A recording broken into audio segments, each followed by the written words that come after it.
ছোট্ট একটা ছড়া বলবো সালাম জানিয়ে, কিছু কথা বলবো আমি সোনার বাংলা নিয়ে। সোনার বাংলা এমন হবে বুঝি নাই তো আগে, স্বাধীন দেশে চাকুরি করতে 20 লক্ষ লাগে।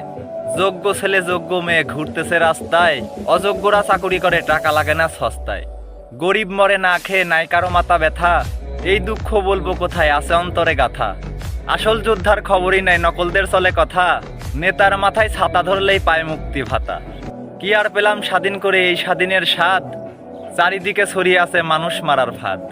ধনীরাই দেখি ধনী হচ্ছে গরিব হচ্ছে শেষ, স্বাধীন করে পেলাম বুঝি সোনার বাংলাদেশ। মৃত্যুর সমান পরিশ্রম করে গরিব ঝরায় ঘাম, রাজারা থাকে মহাসুখে প্রজাই পায় না দাম। ভাবতে গেলে অবাক লাগে হায়রে স্বাধীনতা, এমন স্বাধীন পেলাম আমরা কেউ শোনে না কথা। দুর্নীতিতে ভরে গেছে পঙ্গু হচ্ছে দেশ, দেশের টাকা বিদেশ গিয়ে দেশ হচ্ছে শেষ। চোখে দেখে সবাই কিন্তু বলে না কেউ কথা, আমরা কি ভাই চেয়েছিলাম এমন স্বাধীনতা। চারিদিকে চলছে এখন কোটার আন্দোলন, এই আন্দোলনে মরছে কত দেশের জনগণ। জনগণের স্বাধীনতা কোথায় গেল হায়রে, অধিকারটা চাইতে গিয়ে রাজাকার হলাম ভাইরে।